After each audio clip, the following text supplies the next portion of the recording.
पर सवाल ये है कि वो जिस दिन हाई कोर्ट में गई, बैंड लगा के गई, उस दिन वो वकील ही नहीं है। इससे बड़ा फ्रॉड और क्या होगा? ममता किस कैटेगरी में? ना ममता का तो बीसीआई ने इशू कर दिया है, वो तो उनका इंक्वायरी बैठ गई है कि भाई इन्होंने इनरोलमेंट कब किया और बार एसोसिएशन से कहा इनका रजिस्ट्रेशन हुआ है, तो वो सारा काम चल रहा है। जिस कुर्सी पर जो बैठ रहा था उनको दिन रात वो सपना आता है कि मैं अब इस तरीके से मुख्यमंत्री जाना था, अब आज नहीं जा रही, तो बड़ा दुख है उनको।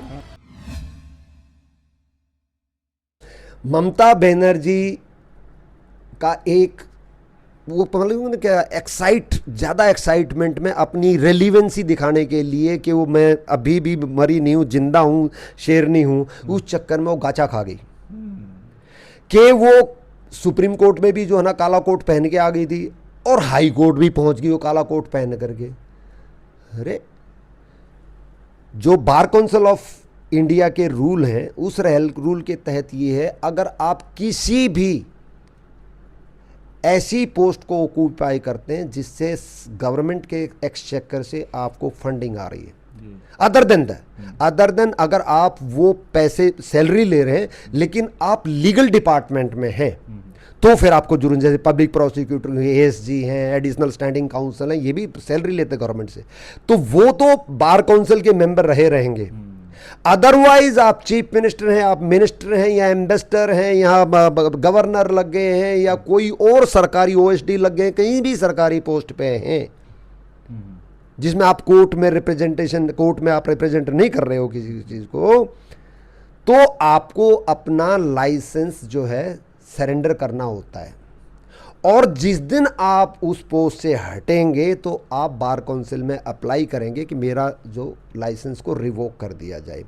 तो ना तो अब वो देखना है, अभी that is bar council of India ने उसको नोटिस जारी कर दिया, 2 दिन के अंदर उसने रिप्लाई दिया था, अभी तक मेरे को पता नहीं, अभी कोई खबर नहीं आई है कि उन्होंने दिया कि नहीं दिया है, पर फॉर श्योर,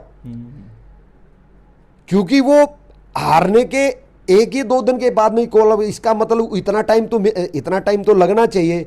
या तो उसने सरेंडर नहीं किया था अपना लाइसेंस, सरेंडर किया था तो जिस दिन वो हाई कोर्ट के अंदर, कलकत्ता हाई कोर्ट के अंदर खड़ी, उस दिन उसके पास में लाइसेंस कंफर्म नहीं था। तो उस मूर्ख औरत को ये पता ही नहीं हो चाहिए, अपने आप को एडवोकेट बैंड लगा के गाउन पहन करके कोर्ट के अंदर, उसको पता ही नहीं वो वकील ही नहीं है। वो फेंसिंग और बुलडोजर एक्शन से बता रहे हैं कि कोई काफी आहत है उसको। वो छोड़ो एक तरफ, वो तो होगा, अभी तो पता लगा, अभी तो शुरुआत है, उसी चक्कर में गई थी वो। लेकिन पर सवाल ये है कि वो जिस दिन हाई कोर्ट में गई, बैंड लगा के गई, उस दिन वो वकील ही नहीं है। इससे बड़ा फ्रॉड और क्या होगा? कोर्ट के सामने, कोर्ट ऑफ लॉ के सामने जो एक फ्रॉड बंदा खड़ा हुआ है कि जिसको, जो लॉयर भी नहीं है, बैंड लगा के खड़ा और looking into the eyes of the court. बिल्कुल।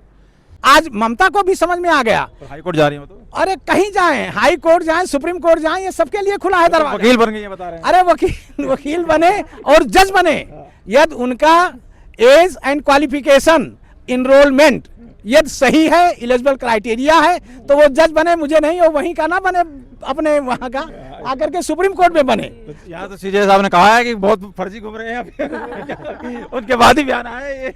नहीं, सीजीआई साहब ने अपने जगह पर, इस बहुत सारे हैं भी, ये दलाली से वकालत नहीं होती है।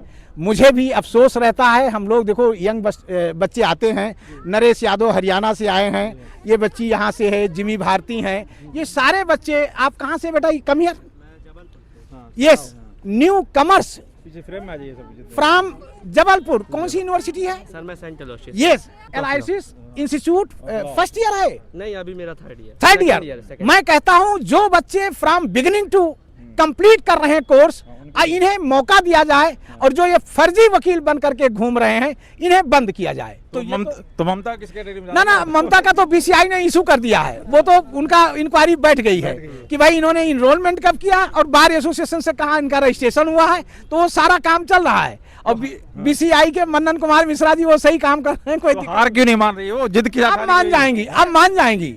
अब जो ना वो जनता की अदालत भरोसा कर रही है, ना 15 साल से जिस कुर्सी पर जो बैठ रहा था, उनको दिन रात वो सपना आता है कि मैं अब इस तरीके से मुख्यमंत्री जाना था, अब आज नहीं जा रही, तो बड़ा दुख है उनको।